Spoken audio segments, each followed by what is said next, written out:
ഞാൻ ഇന്നലെ അത് ഈ ചർച്ച അവസാനിപ്പിച്ചാണ്. എന്നാൽ ഒരിക്കൽ കൂടി പറയാം.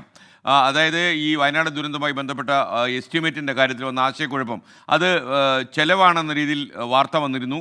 കേരളത്തിലെ മിക്ക വാർത്താ ചാനലുകളും ആ വാർത്ത ക്യാരി ചെയ്തു. ആദ്യത്തെ 3-4 ചാനലുകൾ ഈ വാർത്ത കൊടുത്തതിന് ശേഷമാണ് 24-ൽ ഈ വാർത്ത വന്നത്. എന്നാൽ ഇത് മനസ്സിലാക്കി, ഇത് എസ്റ്റിമേറ്റ് തുകയാണ് എന്ന് മനസ്സിലാക്കി കഴിഞ്ഞപ്പോൾ ഈ കാര്യം ആദ്യം തിരുത്താൻ തയ്യാറായതും ആദ്യമായിട്ട് ഇങ്ങനെ പിഴവ് പറ്റിയിട്ടുണ്ട് എന്ന് അറിയിച്ചതും 24 ആണ്. എന്നാൽ 24 ആണ് ഈ വാർത്ത കണ്ടുപിടിച്ച് നിർമ്മിച്ച് കൊണ്ടുവന്നത് എന്ന രീതിയിൽ ചില പ്രചാരണങ്ങൾ ഇപ്പോൾ നടക്കുന്നു.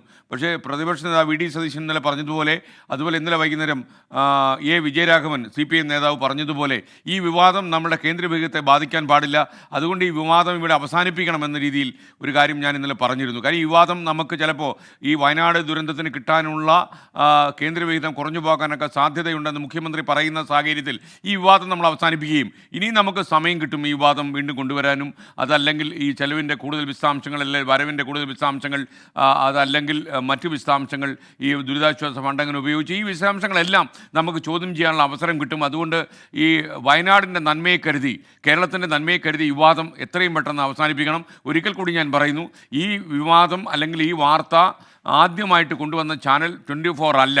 ഇത് ചില പ്രേക്ഷകർ താല്പര്യങ്ങൾ വെച്ചിട്ടും പല ആളുകളും ഇതിൽ വന്ന് കമൻറ്റ് ചെയ്യുന്നുണ്ട്. അപ്പോൾ ആ കമൻറ്റിനൊക്കെ നമ്മൾ അവഗണിക്കാമെന്ന് കരുതിയപ്പോൾ നിങ്ങൾ വീണ്ടും തെറ്റിദ്ധരിക്കുമല്ലോ. പക്ഷേ ഇത് ആദ്യമായിട്ട് തിരുത്താൻ തയ്യാറായതും നമ്മൾ തന്നെയാണ്. തെറ്റ് പറ്റിയാൽ തിരുത്തും.